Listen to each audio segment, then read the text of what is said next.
بسم اللہ الرحمن الرحیم یا ایہا الذین آمنوا انفقوا من طیبات ما کسبتم، اے اہل ایمان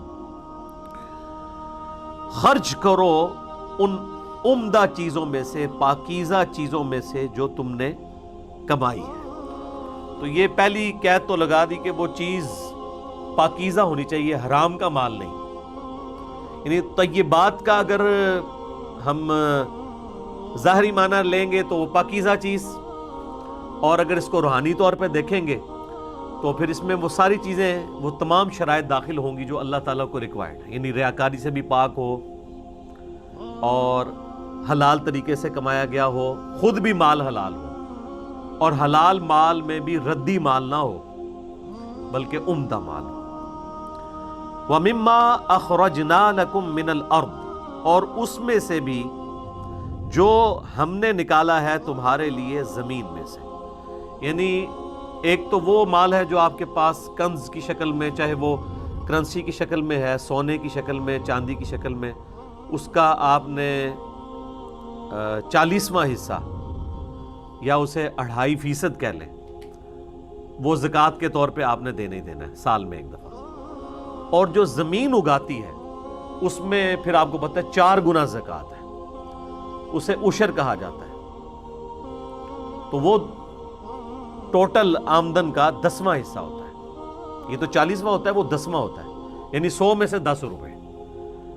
اور یہ بھی اس صورت میں جب زمین جو ہے وہ بارانی ہوگی، یعنی جس کو نیچرل اریگیشن اویلیبل ہوگی بارش کے ذریعے۔ جہاں پر آپ کو خود محنت کرنی پڑتی ہے، کنواں لگا کے یا ٹیوب ویل کے ذریعے، یا نہری پانی کو خود سک کرنا پڑتا ہے بجلی والی موٹر لگا کے، تو ظاہر ہے اس میں پھر آپ کا خرچہ بھی ہو رہا ہے، تو اس میں پھر جو زمین کی زکوٰۃ ہے وہ پھر آدھی رہ جائے گی، پھر وہ 20واں حصہ ہوگا۔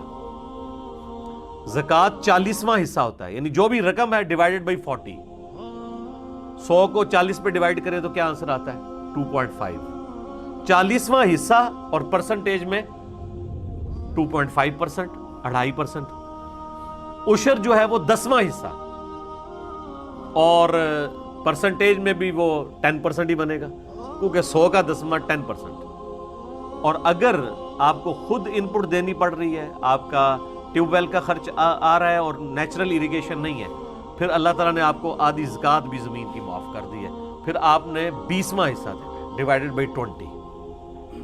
تو یہ اس کی ترتیب ہے۔ باقی زکوٰۃ کے جو 70 کے قریب قدیم اور جدید جو شرعی احکام و مسائل ہیں، اس کے اوپر میں نے مسئلہ نمبر 95A اور B ریکارڈ کروا دیا ہے، وہ آپ دیکھ سکتے ہیں۔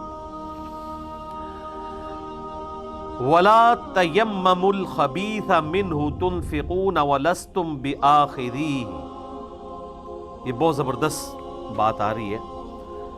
اور مت قصد کرو ردی مال کا اللہ کی راہ میں خرچ کرنے کے اعتبار سے، وَلَسْتُمْ بِآخِذِيهِ إِلَّا أَن تُغْمِضُوا فِيهِ، کہ وہی مال اگر تمہیں کوئی دے تو تم کبھی بھی اس سے قبول نہ کرو بجز اس کے کہ تم چشم پوشی کر لو۔ تو اللہ تعالیٰ بھی چشم پوشی کرتا ہے، گناہوں پہ پردہ رکھنے والا ہے، لیکن اللہ تبارک و تعالیٰ کی ریکوائرمنٹ یہ نہیں کہ اس کو ردی مال دیا جائے۔ جیسے گھر میں کوئی بالکل چیز بیکار ہو گئی ہے تو اب وہ اللہ کی راہ میں خرچ کرنی ہے۔ اچھا، اس کا یہ بھی مطلب نہیں ہے کہ اگر گھر میں کوئی چیز ردی ہو گئی ہے تو اب اسے اٹھا کے کوڑے کے ڈھیر پہ پھینک دیا جائے تو ضائع ہو جائے گا۔ ویسے آج کل تو وہ بھی ضائع نہیں ہوتا، میں نے دیکھا ہے کہ لوگ تلاش میں ہوتے ہیں، ایسے جو بیچارے غریب لوگ ہیں، تو وہ اس کی چھان پھٹک کر کے اگر وہ استعمال کی چیز ہو تو رکھ لیتے ہیں، لیکن بہرحال اس سے تو بہتر ہے کسی کو دے دی جائے۔ یہ کہا جا رہا ہے کہ اگر کوئی شخص افورڈ کر سکتا ہے تو وہ کیوں ردی مال اللہ کی بارگاہ میں دیتا ہے، اچھا مال دے۔ اور یہ میں نے دیکھا اسٹیٹ آف مائنڈ ہوتی ہے، ایک آپ نے ذہنی طور پہ ایک فیصلہ کرنا ہے، اور یہ کوئی مشکل کام نہیں ہے۔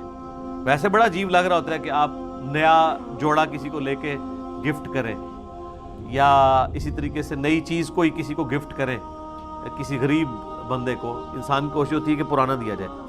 حالانکہ اکثر لوگ ایسے ہیں جو ان چیزوں کو بھی غنیمت سمجھ کے لے لیتے ہیں جن کو آپ ردی سمجھ کے چھوڑ دیتے ہیں، کیونکہ ان کے لیے وہ بڑی اہمیت کے حامل ہوتی ہے چیز۔ تو بہرحال اللہ تعالیٰ فرما رہے ہیں کہ مجھے اگر دینا ہے نا تو ردی مال نہ دو، مجھے دینا ہے تو پھر وہ مال دو کہ اگر تمہیں کوئی شخص اس طرح کا مال دے تو تم چشم پوشی کر دو گے، ورنہ تو یقیناً تم کبھی نہیں لو گے۔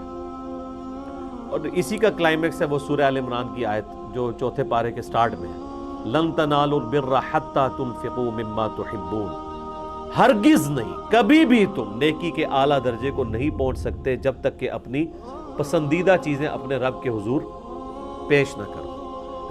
وَاعْلَمُوا، اور خوب جان لو، ان اللہ غنی حمید، اللہ تعالیٰ تو غنی ہے، بے پرواہ ہے اور حمید ہے، یعنی ایسی حمد والا ہے کہ جو اپنی ذات کے اندر خود ستودہ صفات ہے، اس کی کوئی تعریف کرے یا نہ کرے، اس کی ذات خود حمد کے لائق ہے۔